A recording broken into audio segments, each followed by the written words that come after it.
What's up, everyone? Welcome back to the Form Lab podcast, where we talk about all things disc golf form and just how you can get better in general. I'm joined by my co-host, Matt Givens. Hello, Mac. Hello, good to see you. Welcome. Good to see you as well. Our weekly catch-up, where Yes, we get to ramble a little bit and go off on some tangents. Hopefully, not as far as last week. I feel like last week, towards the end, we got a little bit far, about however far the moon is about as far as we the got off track last the week. people love the moon talk. I actually, It's true. one second, I have a relevant self plug that I just thought about. Actually, so I just Oh got boy. a custom stamp of my own, and I didn't think about Okay. this until afterwards. But Yep. it's literally an astronaut with disc golf on the moon. So, What? yeah, so How did that work out? You I had don't. that design. You had to have had that design beforehand. The discs were sitting right there. I just didn't think about it. Oh my gosh, that's Yeah. crazy. So for a guy that has not even a realm of a clue on how far a disc would fly on the moon, has his signature disc or his Whoa, whoa, his whoa, whoa, whoa. his Hey, custom hey, hey. stamped disc No one said I was a with the moon moon on it. expert. Okay, I just like the moon. Okay, you just like the moon. Yeah. Okay. Um. Well, Formero, we went to the Disc South convention, Disc South Expo this past Yeah, weekend. We set up a booth. It was super fun, by the way. We'll have to get you out, Mac, to one of these eventually. Once absolutely. we start doing a few more, because it It was a looked blast. super fun. Yeah, I was Yeah, jealous.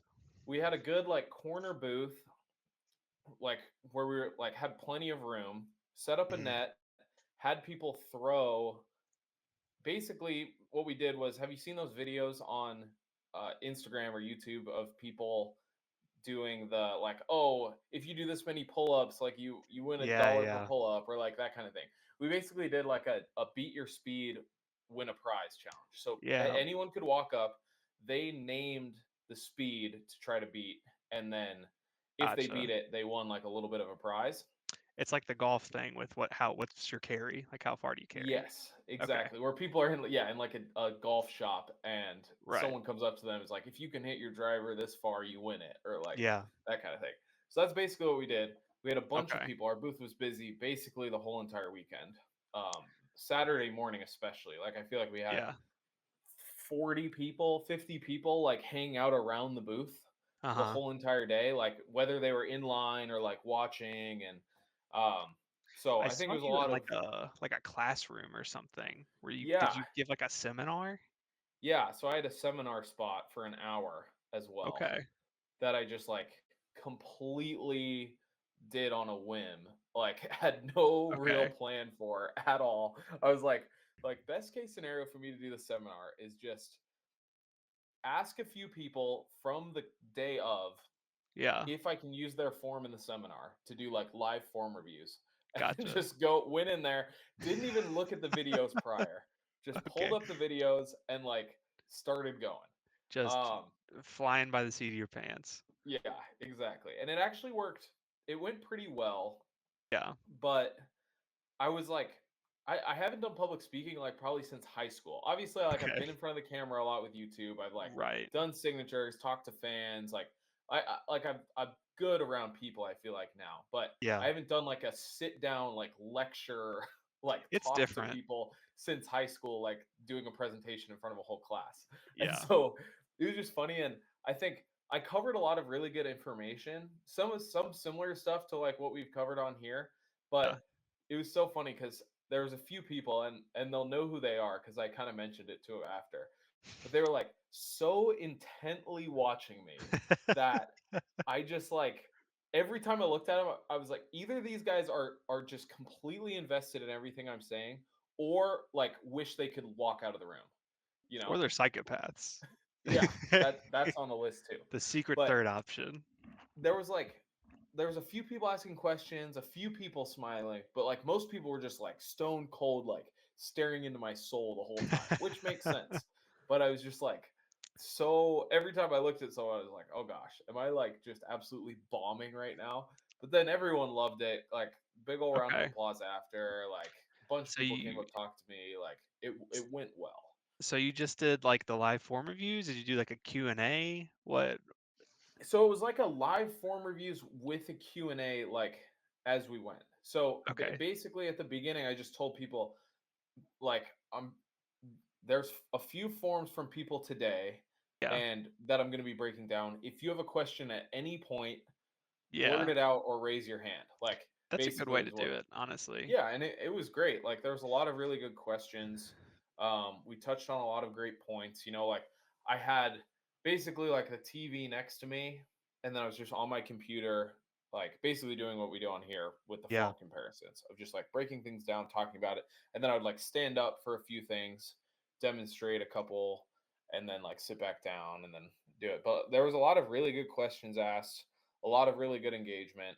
Um, Okay. so it was really fun. I'd love to do it again. Like next time Formero goes to a convention or expo, I definitely want to like have a seminar spot.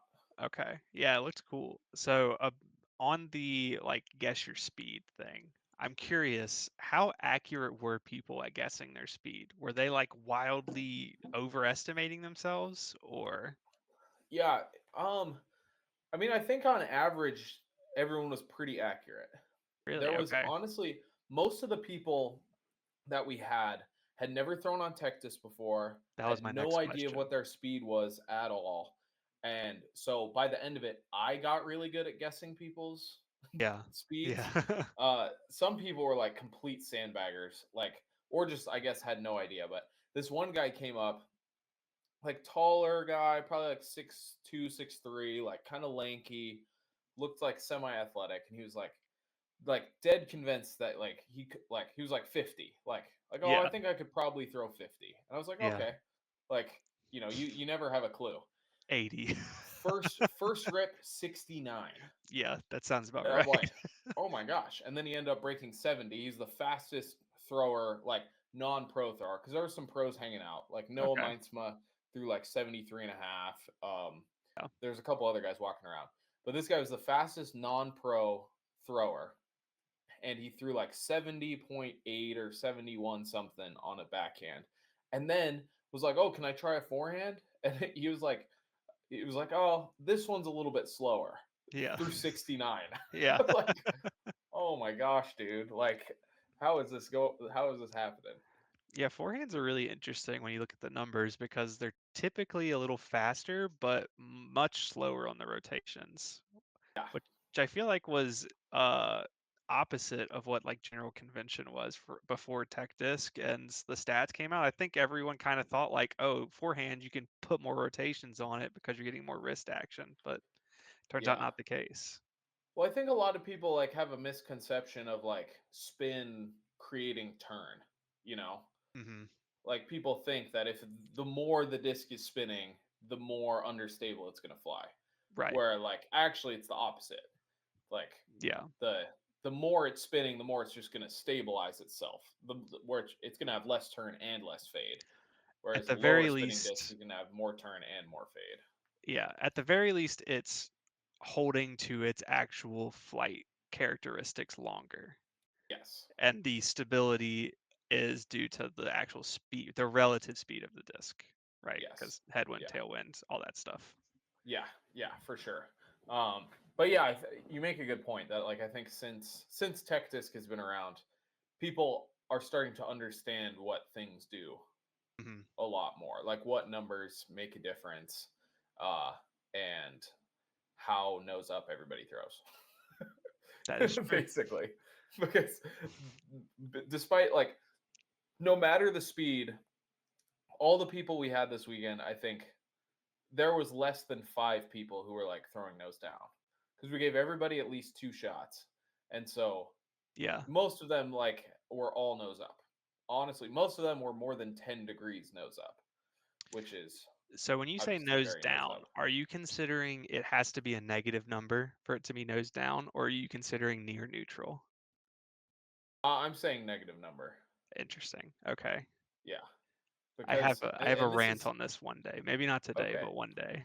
This is we could go into this. I'm down to go into this because We want I to go think into it I know. today?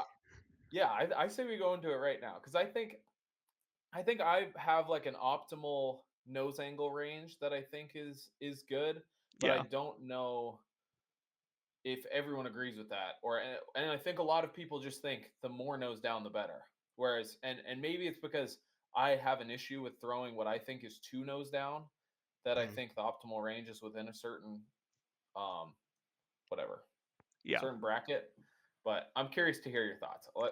Okay. Just go for it. We'll get into it. So let me ask you first, when you say you want people to throw nose down, are you're not thinking because the disc flies with the actual nose at a negative angle, right? No, yeah. So Relative to launch. the thought process is that it corrects to neutral, right? At some point. Yes. Okay. So Well, kind of. Yes. I think like you can obviously like launch it up but have the nose down relative to the launch, which would effectively put it at like about the ground. And then I think the disc, as it flies farther, it naturally is going to become more nose up, especially once it starts fading. sure. So my consensus is that to me, nose down is not negative. To me, nose down is near neutral. And to me, I think that nose down is actually just relative, basically just means not nose up. So, like, not Okay. 4 or 5 degrees nose up. And the reason I say that is because in actuality, the way that discs and frisbees, it's a little more so with frisbees than discs for various reasons, but the way that they actually optimally fly is slightly nose up in terms of lift to glide or lift to drag ratios. So you Hmm. actually want the disc to have a slight nose up to get optimal lift to drag ratios.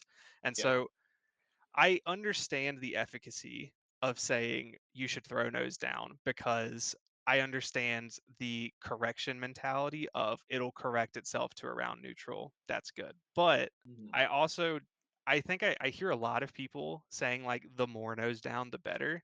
I don't know that that's actually true. And I think sometimes it can hinder the person's form trying to do that.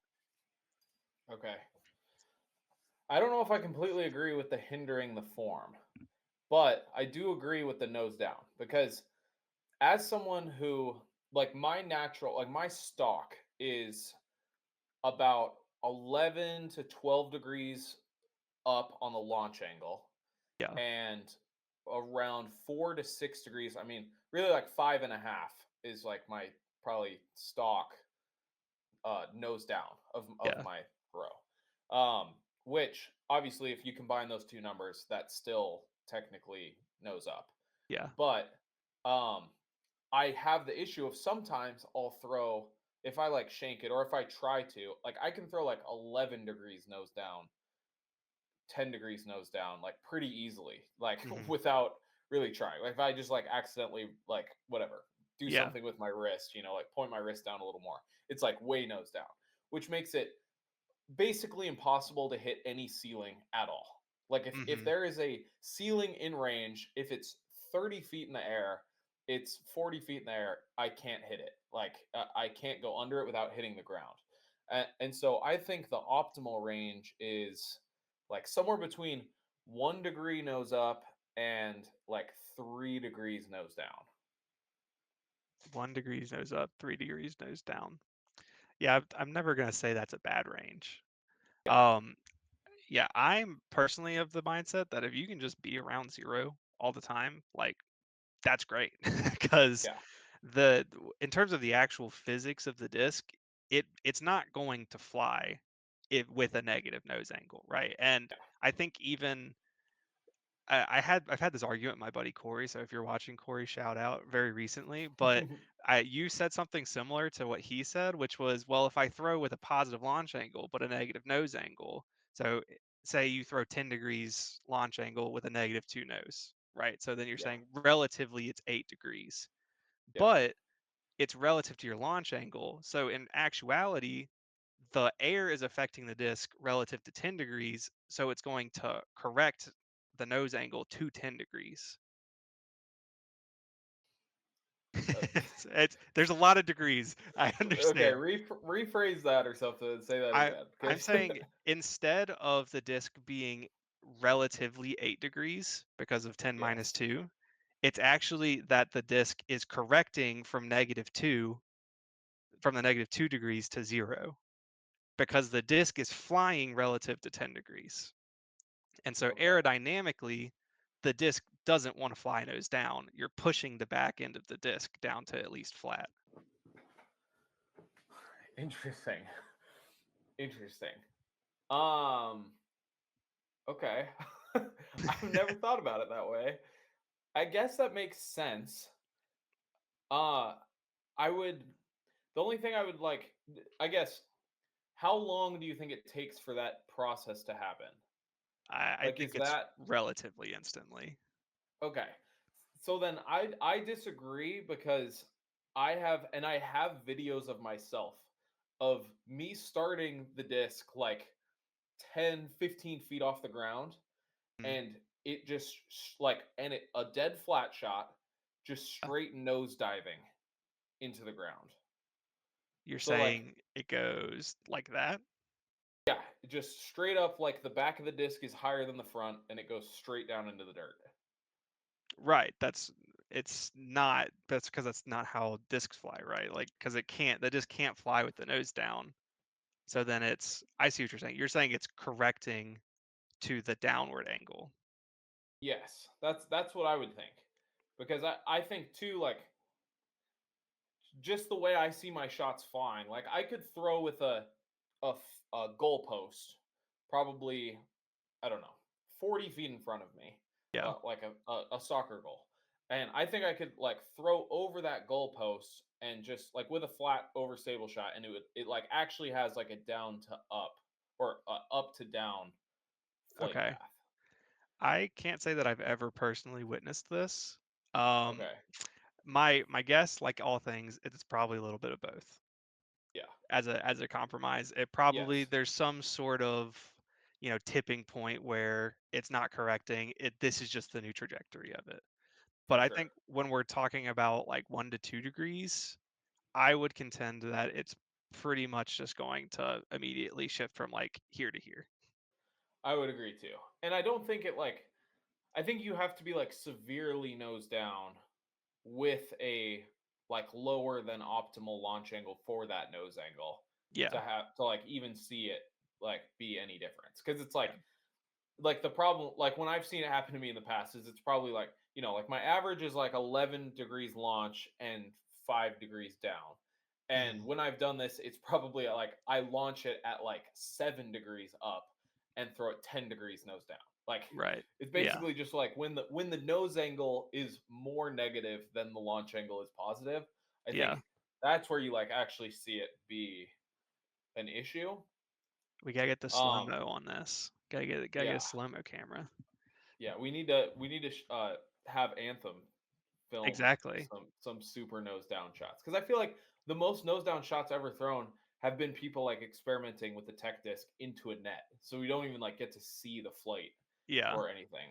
Um, Y- Yeah, I ultimately this is kind of just a semantic argument. It yeah, doesn't matter all that much. I do think that it is easy for people to take it too far though, yes, because you said you kind of disagree with this, and maybe I said it wrong in terms of I don't know that it hinders your form inherently, but I think it can hinder in the sense of mm, you get too obsessed with it.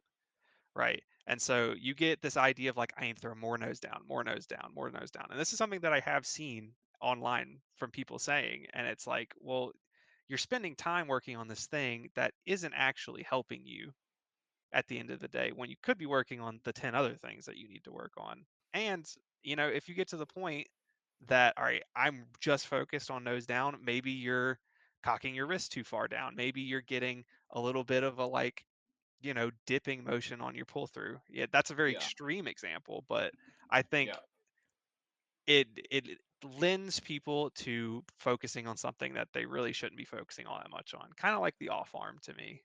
Yeah, and I do agree with that because I do feel like people do so many like tricks to Yeah. try to throw more nose down. They're like, oh, like if I just like set the disc in my grip like crazy down and then curl my like Yeah. or do these wild things. Like nothing Yeah. against overthrow, but some of the videos they've made about throwing nose down are just like these The like ridiculous turn the key tricks. thing. Yeah, or like these gimmicky like gimmicky things that Yeah, yes, do make you throw more nose down, but don't actually make your form any better. right. And or like in a beneficial way. Because I think so much about form is just like simplifying to make it so your body can naturally fire the way it wants to, you Yeah. know.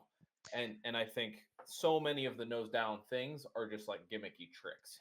Yeah, no, again, no knock on Overthrow because I actually recommend him a lot when I'm giving Yeah, lessons. I think he has a lot of good love his videos and stuff. drills. But Agree. he was the first person I heard that turned the key from, and it never really checked out to me. I'm Yeah. also just not a fan of the like pour the tea thing. Whenever people come to me and I see that they have nose angle issues, I the first thing I look at is how are you holding the disc, and I No. say I don't really want you to have to like strain your wrist at all because like this is Mm, just another thing for you to think of. I think you should be in a very natural position. Like this, yeah, it's slightly angled down, but that's just because that's yeah. how it naturally is and we have gravity, right?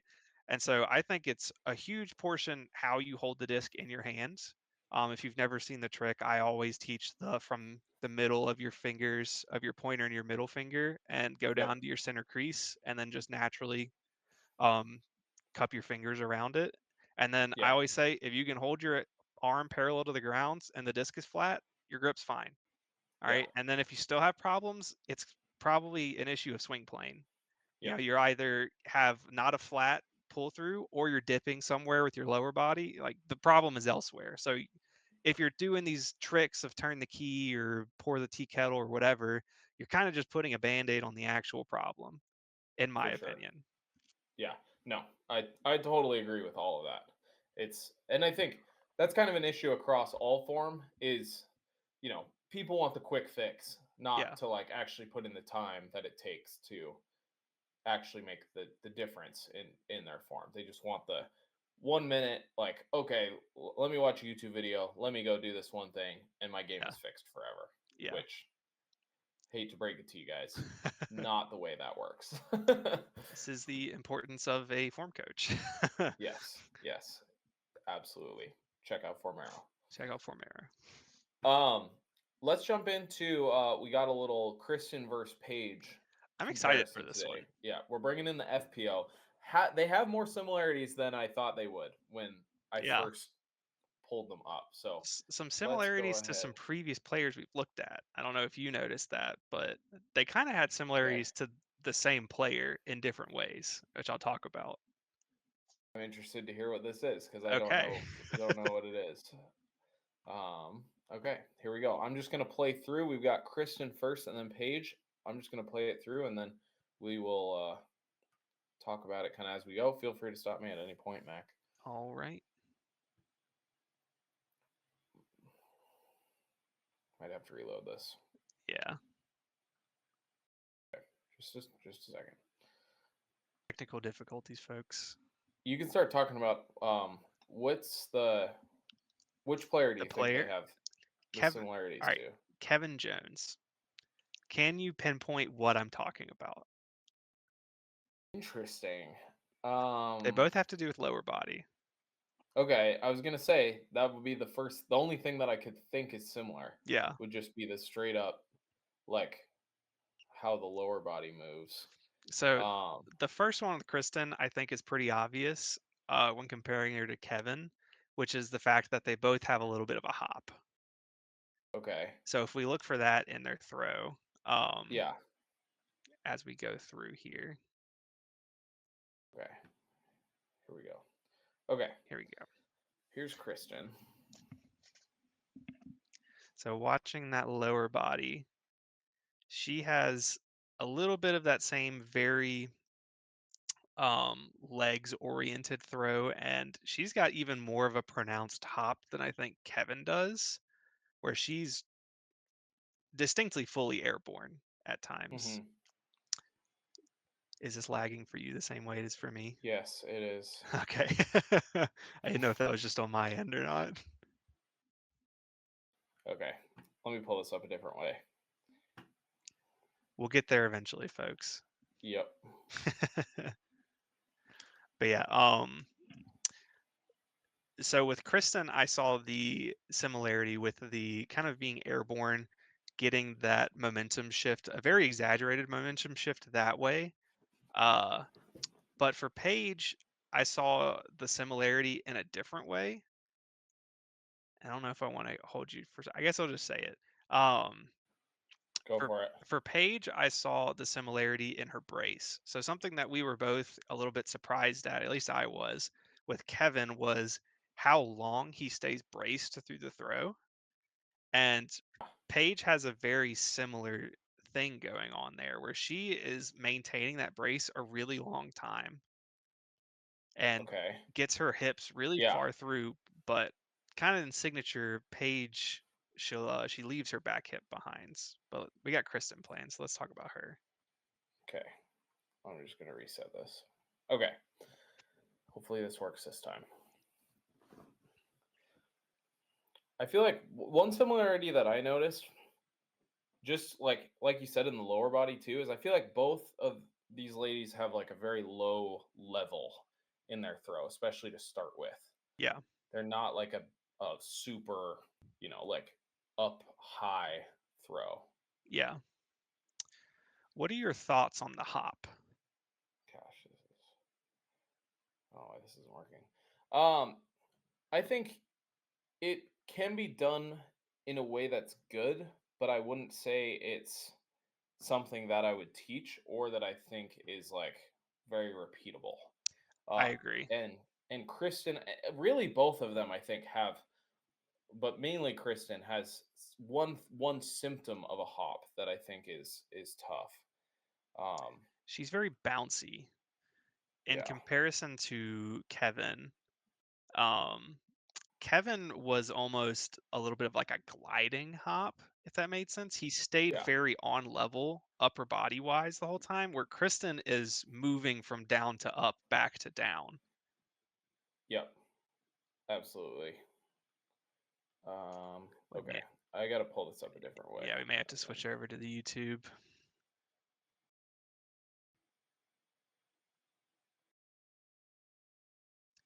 But yeah, so the down to up to down, the reason that I think Tristan and I wouldn't necessarily teach this to someone, though obviously it can be done successfully, is you're creating a little bit of an inconsistency there, just in general, because you're adding a big factor of height differential.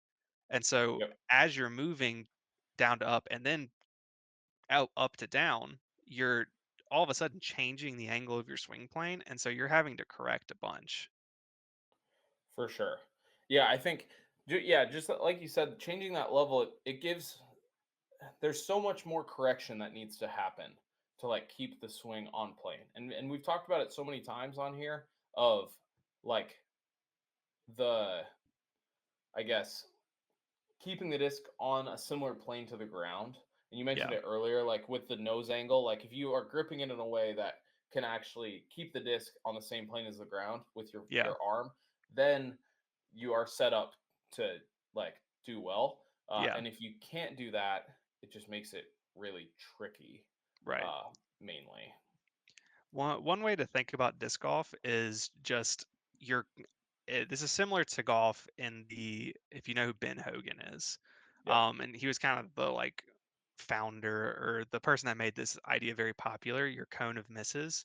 If you think about your cone of misses in disc golf, it's based on very small For timing sure. differences, right? So in the same way that rounding becomes an issue because you're on an arced plane, now your cone is much larger because you have a much wider variety. The same Yep. thing is true in going up to down, where mistimings are now moving your cone up and down. And so now you're messing with your nose angle as well. Yeah. Yeah. Totally. We're finally playing here. All right, we got it.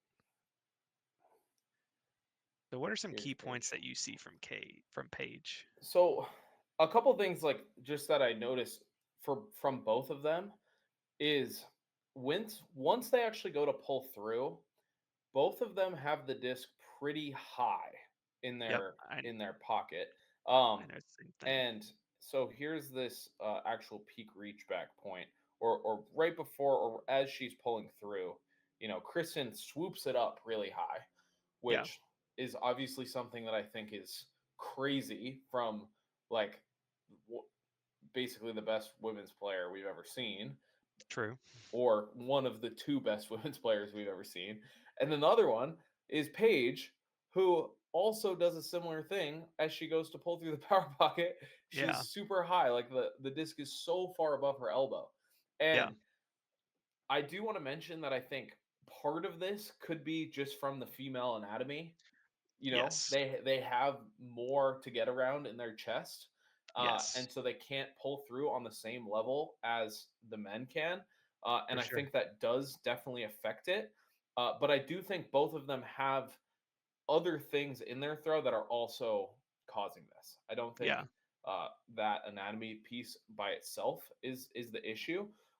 With the hop thing, like you were talking about, Kristen's hop, I think, is part of what causes her kind of swoopy elbow disc coming up Okay. really high, because she's hopping. Obviously, her level is up very high right here. And then by the time she actually gets down to her plant step, she's reaching back low, but her weight has to come from high to low. So it's Yeah. falling down. All of her center of gravity is going downward.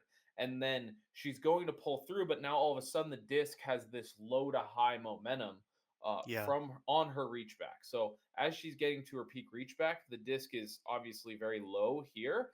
But as she starts to get into that pull through, her lower body just keeps getting lower. Her hip Yeah. level just keeps getting lower. So the disc has to come up relative to all of that. It'd be almost impossible to hold it down the whole Yeah. entire time. And I think just that strictly the going from low to high in the reach back creates a elbow dip, high to low pull through, um, I which definitely see that.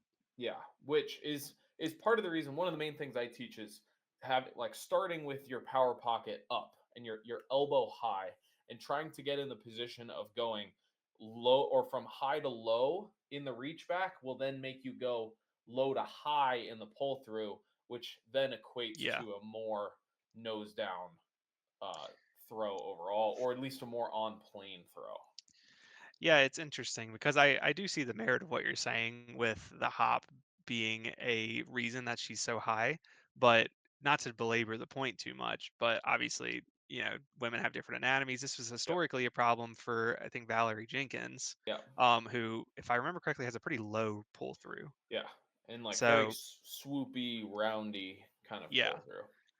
So this is actually an issue for me whenever I have women asking me things. It's like I don't know what's best for Yep. women. Would you rather? I'll ask your opinion. Do you think it's better to have a high or a low pull through? I think that's a really interesting question. I don't know if I've really thought too in depth about that. Uh, I think it's it kind of depends on the throw a little bit. I Yeah. think I'd probably say low would Okay. be better, but I do think you can make low work better with a Heiser release, and I think you can make high work better with an Anheuser Yeah. release.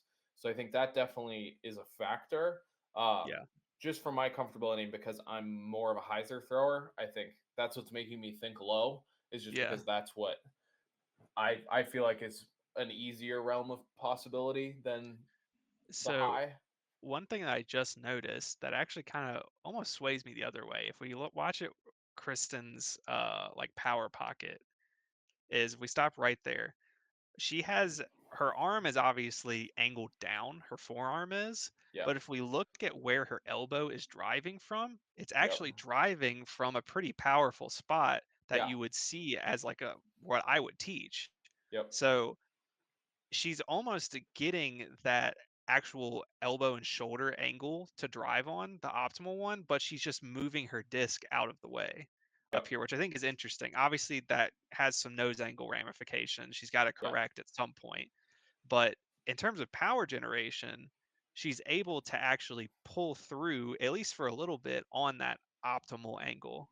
For sure. And she's well into the power pocket here. Yeah, she's Like, deeper than a lot of people. yeah, yeah, much so. So, I think that's really interesting, and I don't see much here in terms of, I guess, right there, that little move, she does like start to correct it She just corrects the at the very end. just the slightest bit. Um, and I think, that's just out of necessity to an extent. But Yeah, one other thing that I wanted to mention with her actual power pocket is just uh, like we were mentioning earlier, the grip. So the nose angle of the disc relative to the arm, she yeah, still has that optimal yeah, kind of flex down, disc position there with the hand, which I think that causes more nose up issues than the elbow being higher than the wrist. I think yeah, naturally you can correct like she does. You can correct that as you go to get out of the coil. yeah, You can actually, get your elbow up a little bit and get the nose a little bit more down. I think it really becomes an issue when people have the wrist above the elbow and then like are also holding the disc like this as yeah. they're going to pull through. Then you Like I get think, into the swoopy territory. yeah, you get swoop, and she doesn't have swoop. She just more has a little bit of that elbow disc above elbow, and then it has to have a little bit of correction Yeah, at the because end. if you play through this last little part, you see when her forearm corrects to parallel with the ground, now all of a sudden her Yep. disc is on a pretty good,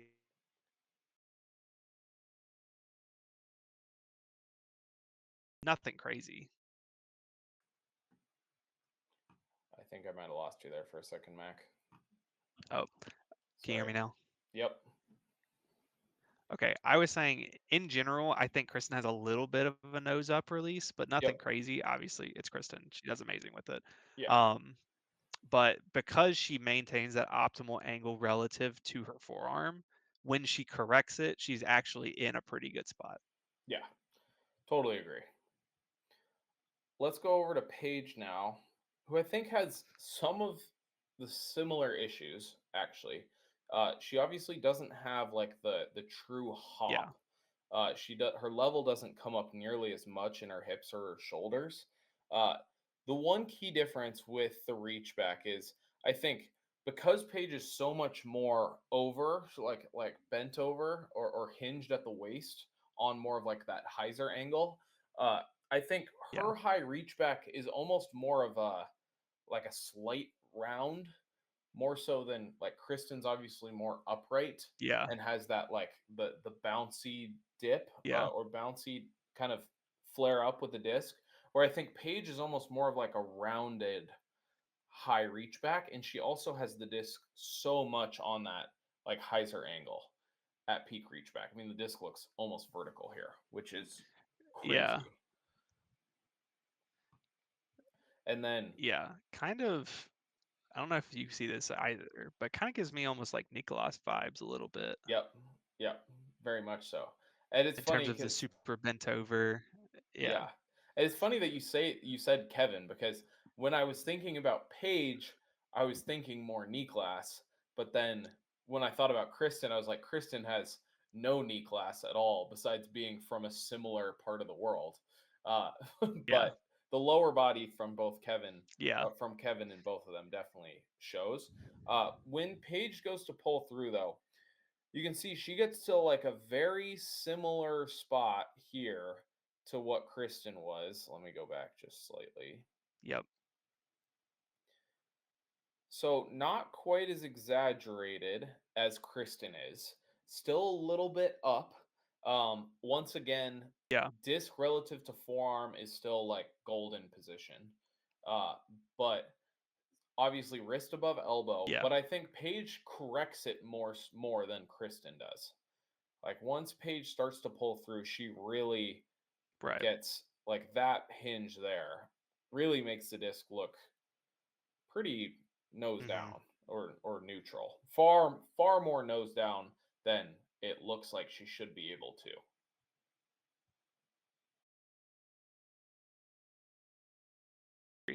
Um, what was I gonna say? Oh, one thing that I don't love out of Paige's form is her. It's kind of a signature of her form, which is her back hip. And if you watch Paige, you kind of know her for the fact that she leaves that back foot behind and never really gets it all the way through. Yeah. Um, and especially in recent years, she obviously has good tournaments. I mean, she won last year, I think. Yeah. But I think when she has her bad days, that right there really exaggerates it and makes her a little bit of a sprinkler system off the tee. Agreed. Yeah, I So think I always teach, we kind of talked about this. I always teach to get that back hip at least all the way through. yeah. And the interesting thing is I feel like it's less of a back back leg issue. Like yes, that is the outcome that is caused, but I do think that Yeah. it's more of a almost bracing too much with Yeah. the plant foot. Like she doesn't let the weight come forward at all. So she's pushing off and driving, trying to drive this front side through, which I think is part of what's given her a ton of power in the past. Yeah. Is obviously this position with the lower body. She just creates so much separation. But I do think she braces so hard, kind of like we said with Kevin, is she's just braced so far into the throw, like the disc is coming out of her hand and she's like so solid here. Uh, Yeah. I think if I remember correctly, in this position, Kevin was actually pretty much squared to the target at this point, though. So this might actually just be a difference of like flexibility between two people, yep. where Kevin has that range of motion to where he can brace this long and get fully squared up to the target, whereas Paige maybe just doesn't have that range of motion. I don't know, Yeah. obviously. Yeah. Totally agree. Um, you have anything else comparison wise between these two? I think No, I think obviously we covered them. yeah, I covered a lot. I think the legs, the way they both brace is very similar. The way they are kind of with their reach backs for like we said for different reasons. But they're very similar in the way they pull through. Yeah. In that way. I think they both have a tendency to throw similar type shots too, where they're throwing that Mhm. like maybe it's a slight hyzer, but there's almost a little bit of pullover with it, and maybe that's that compensation to try to get the nose down a little bit more. They're like Yeah. they're coming through on the slight hyzer, and then they end up pulling it up to flat or doing that wrist roll almost kind of thing Yeah. to get a little bit of turn on it.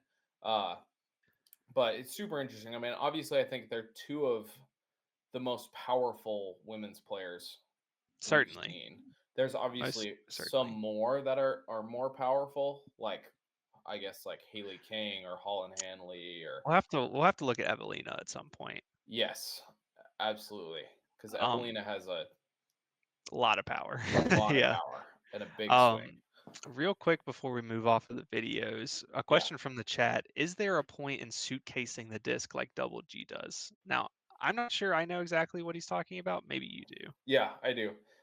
So he's talking about like basically the opposite of what Paige is doing here. So Paige obviously has the disc very up at her reach back. Oh, She's putting it here, down. suitcase, or he means briefcasing, I Okay, think, at reach back. So he means like gotcha. having the disc, the the side of the disc opposite of your hand down Yeah. at peak reach back. I Okay. think Okay. that's another one of those things that is tends to be more of that like quick fix that people do. It's Yeah. because from there people tell you from that briefcase hold, from there you then can like turn the key so much to try to get the nose down Yeah. on the pull through, where I think it's more, and you see some pros do it slightly. Very rarely see pros like super vertical. There's some that are slightly down, or like this Yeah. angle is pretty common. But I think it's more so it just adds inconsistency that more than it actually helps anything. Right. Like I'd love to see much more of. I honestly think like, especially because Paige is throwing a hyzer here, I'd much rather see this disposition for a hyzer Yeah. release than the like briefcase Yeah. type hold. So interestingly enough, I actually did the briefcase thing in my own form for an Okay, entirely different reason for a little bit. interesting. So I used to struggle with dipping really bad. I had a very high reach back, and I Okay. would come down low, and then that would make me have a very nose up release. And I Yeah. just could not for the life of me figure out how to make myself not do this. Okay. Right. So in my many, many hours of trying to figure it out, I realized that if I turn my arm like this, all Yeah. of a sudden I can't do that physically. My arm For doesn't want to sure. go that way. So Yep. I started doing this to get my body used to the fact that I'm going to keep this arm flat. And so Yeah. I threw like this for probably 3 or 4 months, however long it was, until the point where, okay, now I'm going to stop doing that. I'm going to keep the disc flat on my reach back. But now my arm is used to being on that same plane the whole time, and it Yeah. fixed this dipping motion that I had. Okay. Interesting. I've never So it heard was of anyone doing that, but that definitely makes yeah, sense. that I've never heard of it either, and it was just something I came up with in my backyard. The Yeah. thing is, I don't even know if I recommend other people do it. It was just Yeah. something that worked for me because I think it's hard to you're gonna have to fix it at some point. It's For not something sure. you can just keep forever, but it is a good like intermediate step for fixing something else, if that makes Yeah. sense. Yeah. Yeah. Totally agree. But yeah, I think overall the the briefcasing is not something to like completely avoid, but I think it's just an overuse thing. I'd much rather see, again, like we've mentioned so many times, of just the same plane as the ground. You can Yeah, throw so many angles out of this reach back position. Like you can throw slight hyzer, you can throw flat, you can throw slight anhyzer. So I like that much better. But obviously, like if you're finding a ton of success with the like briefcase reach back, I wouldn't say yeah. like shy away from it completely because of that. This segment is teaching me more and more every day that there's a million ways to throw. And Yes, yeah, absolutely. we should title this segment "Do Your Thing" because it's Yeah. obviously working for all of them. Yes, it is. At some point, we'll have to have like all of the people that we've ever done a form comparison, like all on one screen at the same time, Yeah, just to or yeah, like overlaid or something. pure To chaos. yeah, I just thought of something we'll have to do at some point too. Is we'll have to do some sort of like Frankenstein, Oh like if you gosh. could Frankenstein together, let's say three people's forms. Yeah. Who would you do it in which pieces? I think that'd be pretty interesting. Okay. We'll put it on the That would list. be interesting. Okay. I think we're good on this the Paige Kristin Yeah. debate. Do you want to go? So, folks, this week Mac has another surprise topic, but I also have a surprise topic. So, I went on my rant about the nose down, so let's hear yours first, and if we still okay, have time, we can do mine. okay, sounds great. So, mine is. I just got to pull it up first, so I say it right. Okay. Okay. So my question is basically, what drives players to get better more? Difficulty of competition or difficulty of course?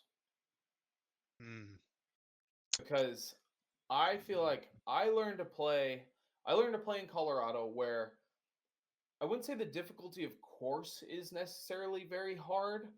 Obviously, I think up in the mountains we have some weird holes that I would say are more fluky than they are difficult.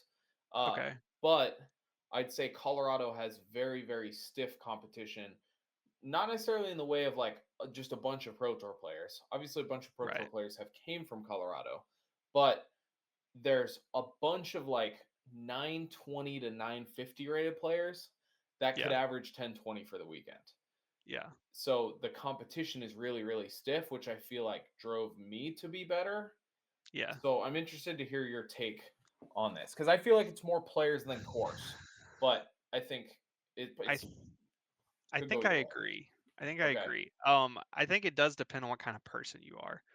For me, I'm Yeah. very competitive, and Hmm. I came from a solo sport. I played golf as a junior, Yeah. so I was very used to the fact that okay, I am playing against one person, Hmm. right? I also played baseball, so at least in golf, you're playing against the course technically. Baseball, you're explicitly playing against the other person. Yeah. Um, But for me, I definitely was driven by the people around me. And this is something that I always give as advice to like MA2 or especially MA1 players who are like, I can't really, I'm not seeing myself get better. I always say, find people that one, you enjoy playing with, but two, are better than you. Mhm. Because if you're a competitive person and you see people beating you day in and day out, it's gonna fire you up a little bit. And you're like, Yeah, I can't let this happen anymore. So yeah, like for me, I came from a kind of similar background as you, where Mobile has a surprisingly stiff competitive scene. Maybe not as much anymore because people have gotten a little older. yeah. But when I moved up into pro, there was on any given weekend probably like 8 to 12 970 to 1,000 rated guys, Yeah, and legitimately any of them could win, assuming Matteo or Cam Colglazer weren't playing. But so makes we were all sense. playing for third, but Yeah, anyone could get third. anyone So could get third. Yeah, yeah, and so I had really stiff competition there, and I started playing with these guys, and they were obviously better than me at this point, but I'm very competitive, so it drove me to get better and better and better. And there's something about just watching someone that's better than you play where you kind of absorb that information totally. subconsciously, I think. Yeah, agreed. What was your experience like? Like, how did you move through the divisions? Like, where did you start, and what was your like timeline progression? Mine was weird, I think, because I played when I was young. Okay. And so I had a good like baseline of things. I was always pretty good at putting. Hmm. And so when I first started, my first tournament was in 2020. I started Okay. back playing in like 2018. Yeah. I started in MA1, and I Okay. think I shot like my first round was 915 and my second round was like 970 or something like that. Oh wow.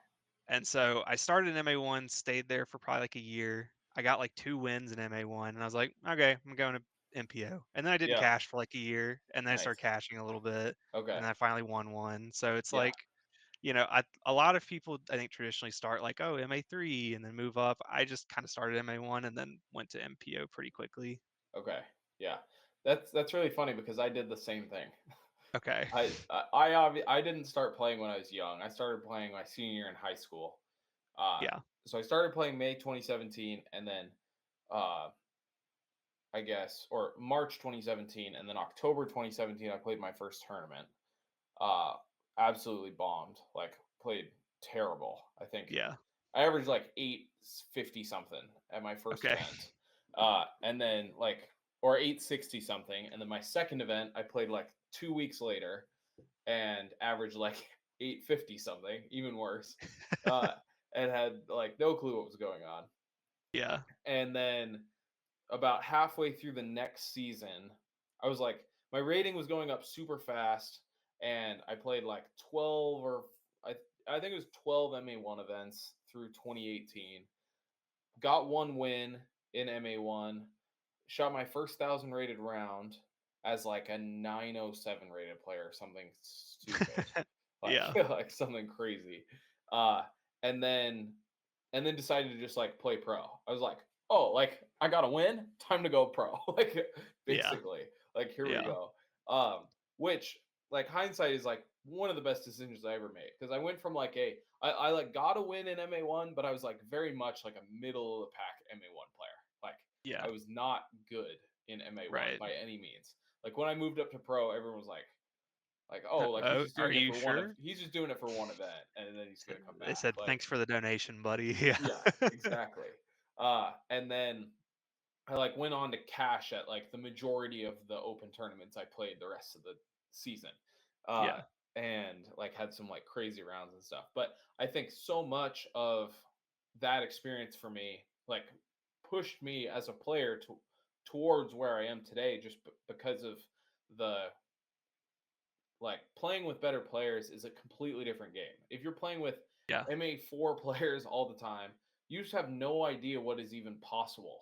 And Exactly. yeah, Yeah. and so like not even necessarily from a form perspective, but just from a like how many birdies you have to get and the shot selection and all that Yeah. stuff and literally just moving up a division. Like so many people think they're like, "Oh, I need to win. I need to be super competitive in my division before I move up." But in reality, like the division you're in, if you are towards the top of that division, you're probably like still like more than halfway up the pack in the next division up. Like Right. most people could even move two divisions up and still maybe For be in the sure. middle of the pack, just the way that people filter. Because obviously, there's the For people who sure.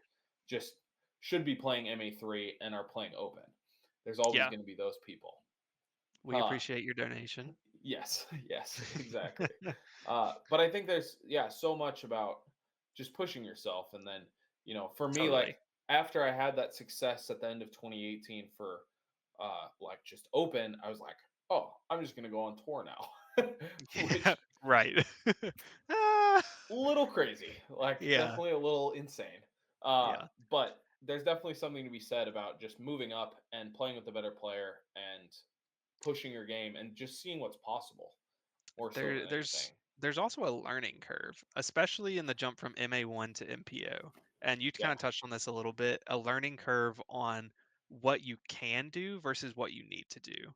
yeah, And so in MA1, you're afforded mistakes. You can yeah, make pretty bad mistakes and still win. yeah, But in MPO, especially in places that have pretty stiff competition, you aren't afforded those same mistakes. You can mess up and that's it. That's your tournament. You can maybe get a podium, but you're not going to win. Like a triple bogey, you're done. Like sorry. And sometimes you have to birdie 9 holes. Sometimes you're given a hero shot, and in MA1 it would just make sense for you to throw out into the fairway. In MPO, you have to try and make the hero shot. And maybe you only make it a fourth of the time, but that's what you have to do to win. I can't hear you, by the way. I think your mic cut out.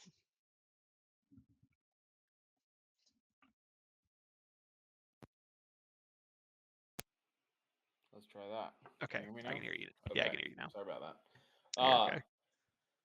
Yeah, I think pushing yourself and I think back to the like original like player versus course thing is I do think so much of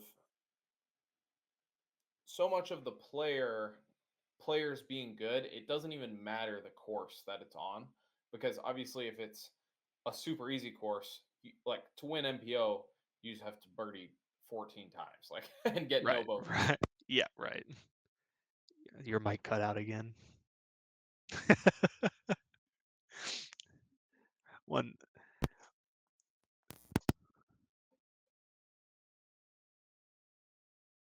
let's see. From the chat, I just started playing in MA3. I'm pretty bad, but my scores are slowly improving. That's great. Um, Can you hear me all now? I can't hear you now. Okay. But what I would say to that is, yeah, if you see your scores improving, and even if you have one bad tournament, but overall you're trending up, that's a good sign. Don't get discouraged. It takes time. It really does. I probably spent a year in MPO and maybe cashed like 3 or 4 times for an entire season, but I knew I was getting better and better throughout, Yeah. and that's just that's just the way it is. It's kind of you're giving your dues. Yeah. Matthew, this is gonna sound crazy, but I say play an MA2 event. Yeah, you Like might do better than you think. seriously, like I mean, real. That's how much I believe in the like like playing with better players can make you better. Is Yeah, like literally just play, maybe even play an MA1 event. Like see just what it's like.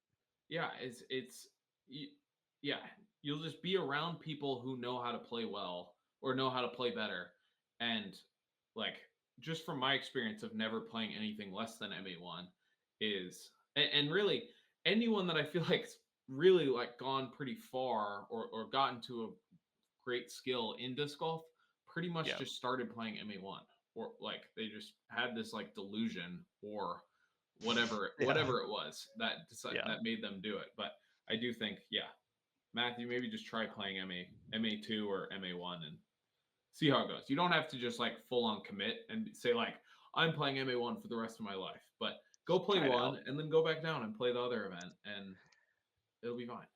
On the opposite end of the spectrum, we have a question. How do you deal with sandbaggers in divisions? I don't know that I've ever really dealt with this Okay. personally. Yeah, I have one of when I started playing, one of my closest friends he went to, I guess I don't know if it was NADGT or what did it used to be. Like Um Am Worlds or something. no, maybe it was NADGT the whole time. Uh Yeah, but yeah, he went and played that and he like won the thing or got second or something. I think he won it. yeah, I think he yeah. won it and then he went to Am Worlds and like finished second and then That's like was a averaging lot. like 1030 and like he said he was saying for like the quite a few months before this, he was like, if I finish or like no matter what after this, like I'm moving up to MPO. And Yeah, he was already good, like really good, like thousand rated, almost thousand rated player, like still playing MA1, and then yeah. came back from that and continued to play MA1, and Mm, it was can't just do like that. it was unfortunate because he had like so committed saying that he was going to move up, Yeah. everyone was giving him crap for it. Uh, and so like he actually ended up stopping playing so much disc golf Mm, after that, which sucks. Like that does suck. the decline. But there is something to that of like he probably should have moved up. And that's one of the Yeah, weird things is I feel like the only time you can truly sandbag is in MA1 because you can't force anyone to play for money. uh, right. but and I think all the other divisions have rating caps too, don't they? I don't know if they're hard capped. Okay, Maybe. I'm I not wasn't sure. sure. Yeah, I know that there's rating suggestions. okay, and maybe that's all it is. But I think there are just going to be sandbaggers. There's going to be those people who think they need to be dominant in their division Yeah. before moving up, or just the people that like winning and would rather just like take the players packs and the prizes like more so than moving up. Like Yeah. especially if you're in an amateur division, like I can understand it. I can understand the appeal of that. Like if I knew I was going to move up to MA1 from MA2 and get smoked and not cash, then like Right. that's a hard move. Like it really is. But I think the people who want to get better tend to move up, or at least I suggest should. Yeah, the story you gave is a unfortunately pretty common one of the guy that prob should not be playing MA1 for all intents and purposes, but Yeah. wants to go to an ADGT or Am Worlds or Junior Worlds or whatever. And I don't fault the player. I get it. You want to be a world champion, go for it. That's a Yeah. cool thing to be able to say. Yeah. But I'm more so I don't love the idea that we allow that to happen. Yeah. That Am Worlds is now a bunch of like 1,000 to 1,010 rated guys, Yeah. and in all reality, they could go cash on the tour on the right weekends, Yeah. So it's like, why how is this really am at this point? Yeah. I think that's the biggest like travesty is that, but it does happen in like the MA2, MA3. It's a little harder to call out though because typically some people are just fluky, man. Like Yeah. some people they can have a round where they shoot 950 and then a round where they shoot 800, Yeah. and like they're legitimately trying in both of them, and For so sure. when you average it out, maybe they're an MA3 player Yeah. and they just kick everyone's butt one weekend. Yeah. Which is extremely common also. Yeah, I think. One thing that I want to say real quick is I I think it is interesting the way disc golf has like there's pro divisions that are open but classify you as a professional. Whereas I yeah, think most other sports, like golf, I think included, like you can play local open or like yeah, volleyball or like anything, like you can play open in local tournaments, but that doesn't like make you pro. right. Like you have to actually be playing the like what disc golf equivalent would be like pro tour events or like Yes. I think even technically, I think the Q series that Disc Golf Hmm. Pro Tour has now, I think that should even still keep like you can keep your amateur status on that. Yeah, Like I you're think not on tour. you have to basically get your tour card to be pro to like give up your I amateur agree. status. So I'm okay with the thousand rated players playing Yeah, playing that. Um, but I think like you should almost be able to go play AM Worlds. Like Yeah, I mean, like if I didn't have the theor cash, yeah, yeah, but rating wise, yeah. exactly. Yeah, but I think you should be able to go like because have you played any pro tour events or how many have you played if you have? I haven't played in a full pro tour. I played in one silver series Okay. and one Q series. Okay. Yeah. Because then, yeah, if you haven't played a Pro Tour event, then like you should be able to play all those Q series. You should be able to play all the A tiers you want in Yeah, open, like in the open division, play for money. I think that's fine. And yeah, then go and go to amateur worlds and right. compete. And then I think those people, then the amateurs will be so good that the top amateurs then are like almost guaranteed a path to the Yeah, Pro Tour, whether they get their tour card from winning AM Worlds or they get a Q card or like something like that, yeah. like some sort of path that way. I think it would just be interesting because I do feel like disc golf is kind of like in its own world of what pro is. There is like almost three distinct pro categories. You've got like your local pros, the guys that, maybe they cash pretty often, maybe they've won a couple. And then you have like your touring pros, obviously the guys that are on tour week in, week out, probably have their pro tour or their tour card.